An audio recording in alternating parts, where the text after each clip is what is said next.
A partir desse momento, estaremos transmitindo para a comunidade espírita de Ponte Nova e região, palestra realizada por Dodora Mussi, com o tema Reforma Íntima, da Fraternidade Espírita Irmão Fritz.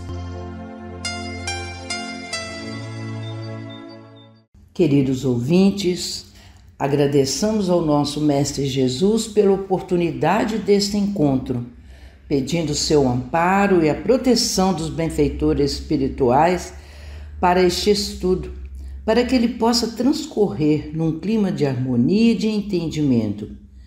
A nossa reflexão de hoje é sobre reforma interior.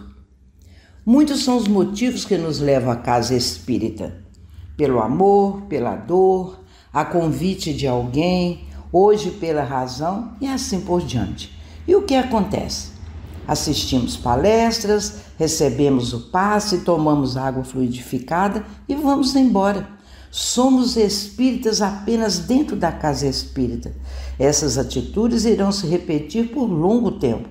Mas à medida que vamos estudando e compreendendo melhor os ensinamentos espíritas, sentimos que necessitamos nos integrar mais nas ações de reforma moral da sociedade. E nada melhor para fazermos isso do que iniciando por nós mesmos, ou seja, que sejamos espíritas na convivência com o mundo, e isso nos leva à nossa reforma moral. Daí compreendemos que o espiritismo como filosofia busca atingir o seu mais nobre objetivo, que é a nossa reforma moral. Duas afirmativas nos chamam à reflexão. A primeira é renovação de atitudes. Um jovem foi ao médico queixando-se de dores abdominais. Tendo sido examinado, este realizou exames e ao final chegou ao diagnóstico: cirrose hepática, doença do fígado por ingestão de bebida alcoólica.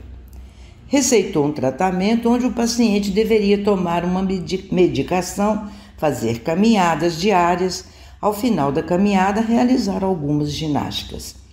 Ele, satisfeito, retornou novamente ao consultório médico após alguns dias.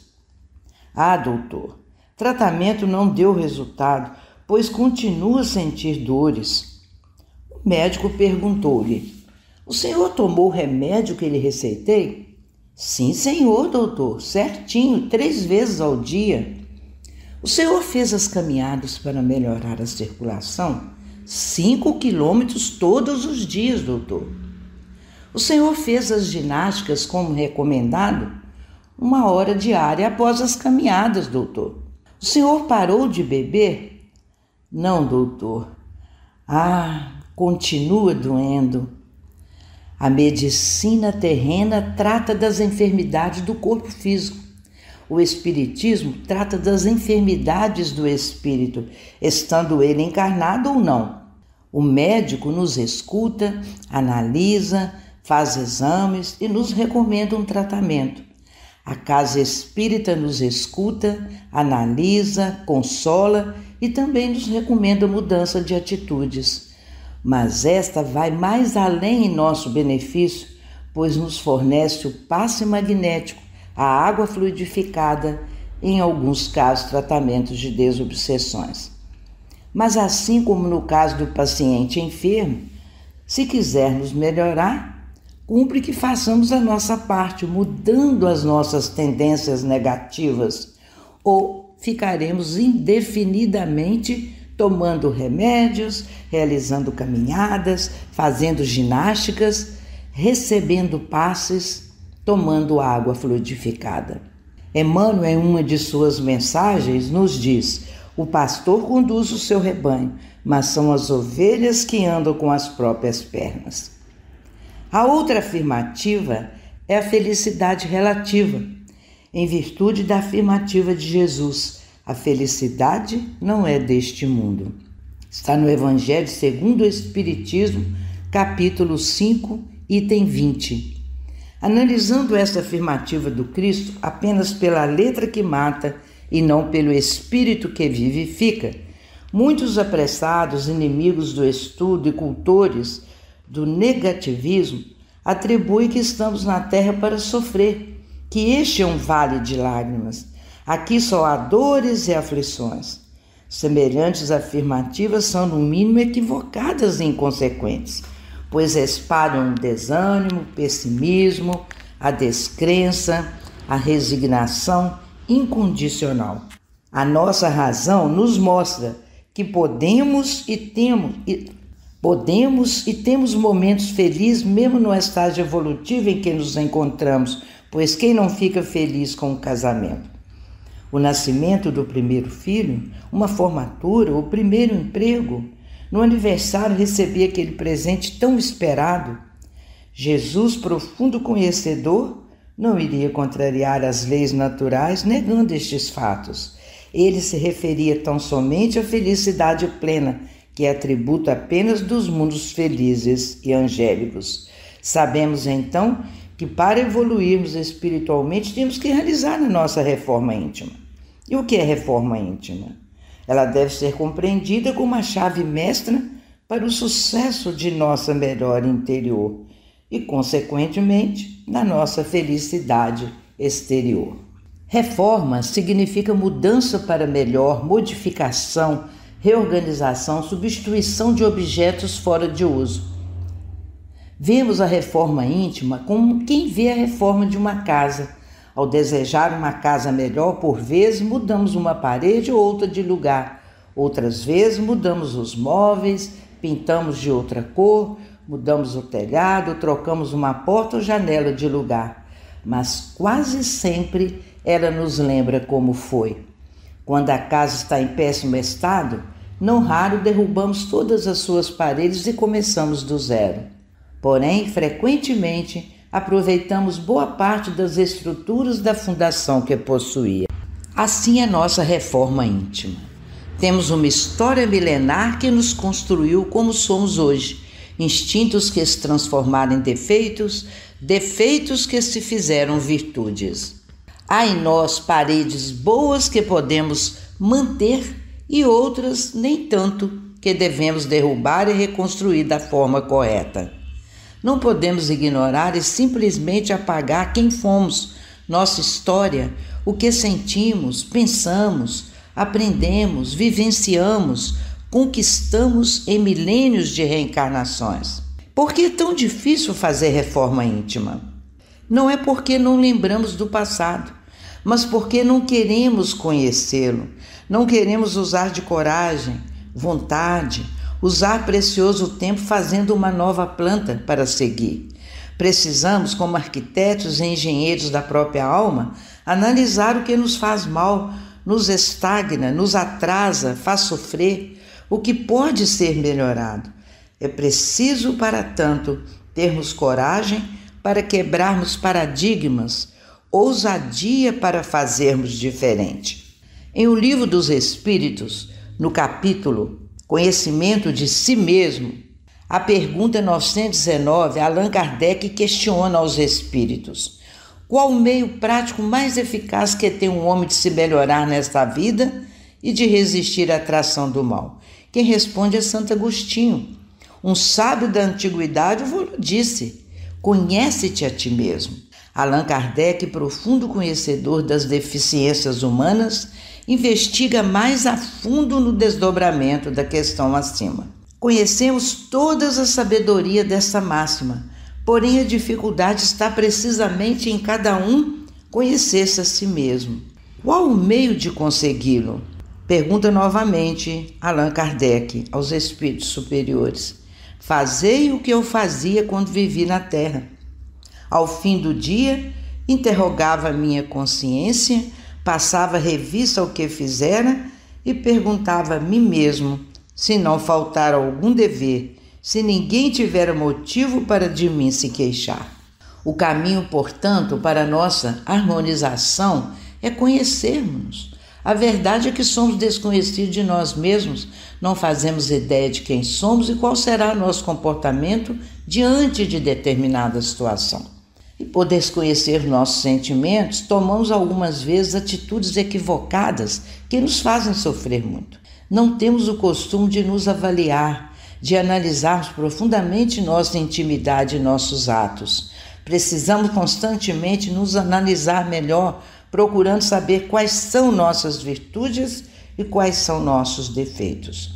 Quais são nossas possibilidades e limitações e o que deve e não deve ser mudado.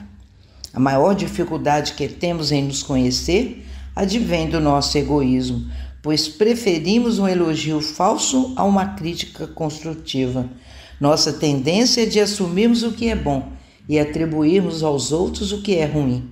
Fizemos muita questão em julgar e apontar erros do próximo, mas não temos coragem de julgar a nós mesmos. E para ilustrar essa passagem, trouxemos uma mensagem intitulada Crescimento.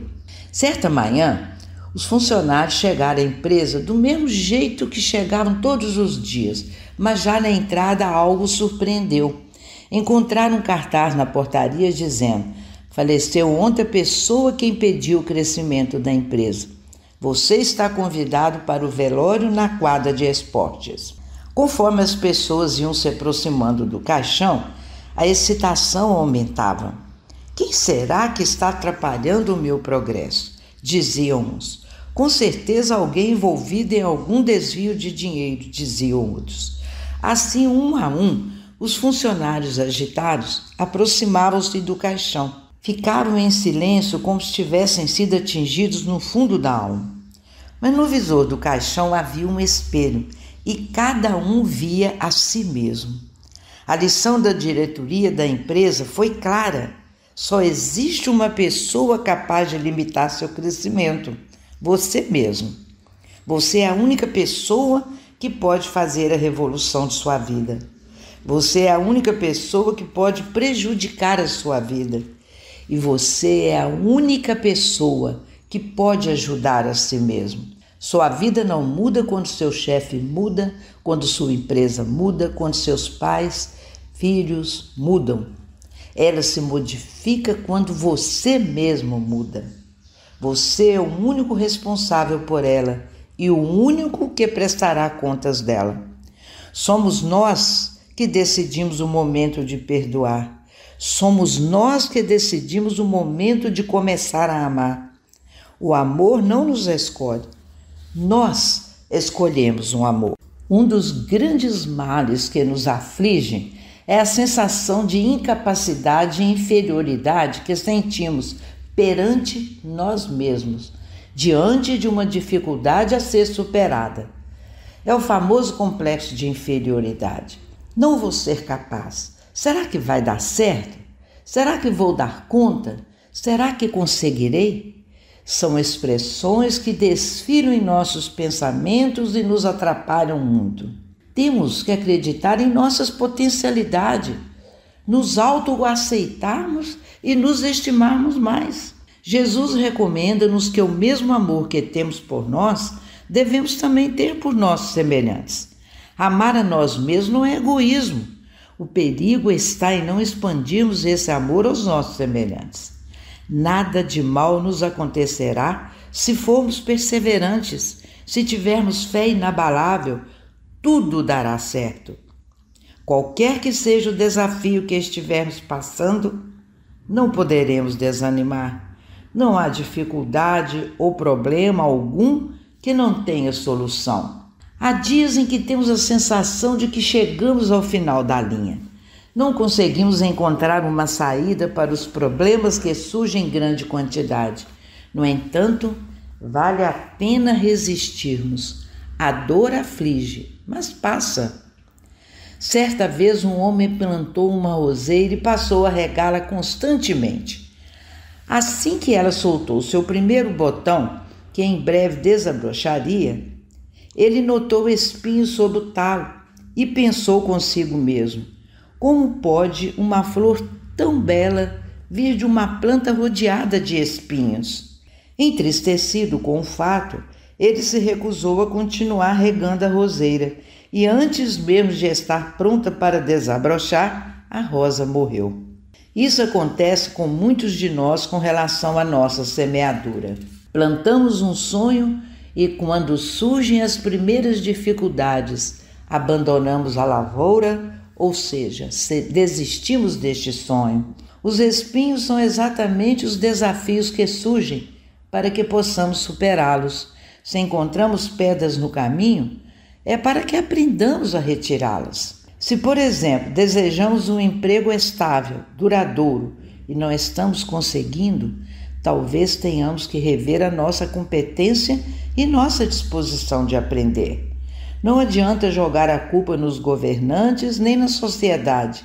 É preciso que nos avaliemos. Se desejamos uma relação afetiva, duradoura, estável, tranquila e não conseguimos, talvez seja preciso analisar ou reavaliar nossa forma de amar. Os espinhos que aparecem no nosso caminho é para nos desafiar a superá-los e jamais para desistir deles. Nós certamente já ouvimos ou falamos essa frase: todo mundo erra.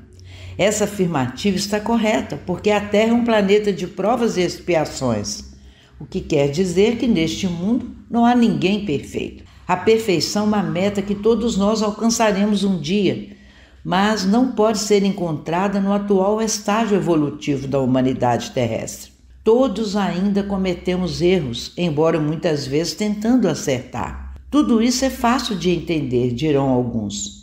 E mais fácil ainda é tentar justificar as próprias faltas com a desculpa da imperfeição. No entanto, nós admitimos que todo mundo erra, porque é tão difícil revelarmos as imperfeições alheias. Porque é tão difícil justificar os próprios erros e tão difícil aceitá-los nos outros. Se quebramos um copo, por exemplo, logo nos desculpamos, dizendo que foi sem querer. E pode ter sido mesmo, mas se é outra pessoa que o faz, já achamos uma maneira de criticar, dizendo que é descuidada ou não prestou a devida atenção no que estava fazendo. Se temos sempre uma desculpa para nossas faltas, devemos convir que os outros também as têm. E se ninguém é perfeito, mais razão para entender as imperfeições alheias.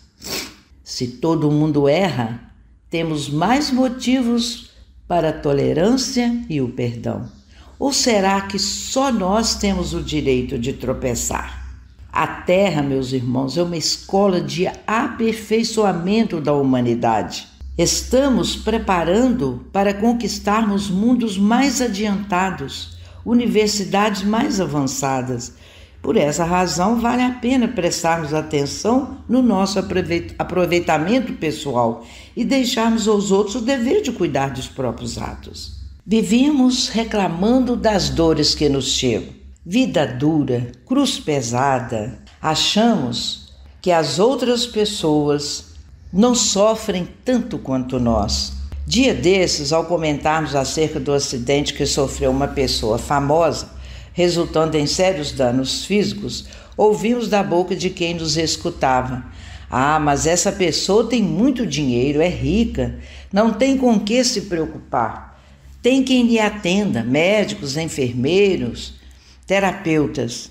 Esta pessoa a quem nos dirigimos não pensou que mesmo com dinheiro e fama, o acidentado deveria estar sofrendo intensamente. Sim, sempre acreditamos que as dificuldades dos outros são menores, as nossas é que são enormes. Pelo fato de pensarmos dessa forma, é que no vocabulário popular se fala da cruz para significar as dificuldades próprias. Carregar a própria cruz, cruz pesada. Conta-se que certa vez, um homem inconformado passou a clamar aos céus: "Senhor Deus, a cruz que carrega é muito pesada. Não estou suportando o peso das dificuldades e problemas que venho enfrentando." Tanto reclamou que um dia um Espírito do Senhor se apresentou e lhe disse que suas queixas tinham alcançado os céus. Conduzindo a um vasto campo cheio de cruzes dos mais diversos e variados tamanhos, o amigo espiritual lhe disse que poderia escolher dentre todas elas a que melhor se lhe ajustasse. Animado, o homem examinou as cruzes. Finalmente, depois de muito examinar, avaliar, testar, apanhou aquela que lhe pareceu ideal. "Você tem certeza de que é esta mesma que quer?" perguntou-lhe o mensageiro. Sim, disse ele. Esta é que melhor se ajusta aos meus ombros, aquela cujo peso posso suportar. Para seu espanto, o amigo lhe pediu que olhasse mais atentamente, e então o homem descobriu que a cruz que escolhera era exatamente a sua, aquela de cujo peso reclamara tanto. Deus é justo, infinitamente bom e misericordioso. Jamais concede à criatura fardo maior do que possa suportar. Quando nos dispomos a servir, amar, perdoar, compreender, o peso das nossas dificuldades diminuirá tanto que até nos esqueceremos de que estamos sobre a terra carregando o fardo das dificuldades. Aprendamos, meus irmãos, a transformar as dificuldades que se acumulam em nossos dias em oportunidades de trabalho e serviço. Seja qual for o motivo de nos encontrarmos caídos no chão, do comodismo ou do desespero, a lição que Chico Xavier nos oferece é de nos levantarmos o mais depressa possível. Se permanecermos caídos, nada faremos em prol de nós mesmos. Jesus está com as mãos estendidas para nós, convidando-nos a levantar agora mesmo. Ao invés de alimentarmos da ideia de que tempo é dinheiro, começaremos a pensar que fundamentalmente tempo é oportunidade. Vamos recomeçar dando uma nova chance a nós mesmos. Acordemos todas as manhãs com um sorriso, este tesouro que é luz de Deus em nós, segundo Meimei. Esta é mais uma oportunidade que temos para sermos felizes. A atitude do verdadeiro cristão perante o Evangelho de Jesus é conhecê-lo e vivenciá-lo. Obrigada pela atenção, queridos ouvintes. Que Deus esteja sempre conosco.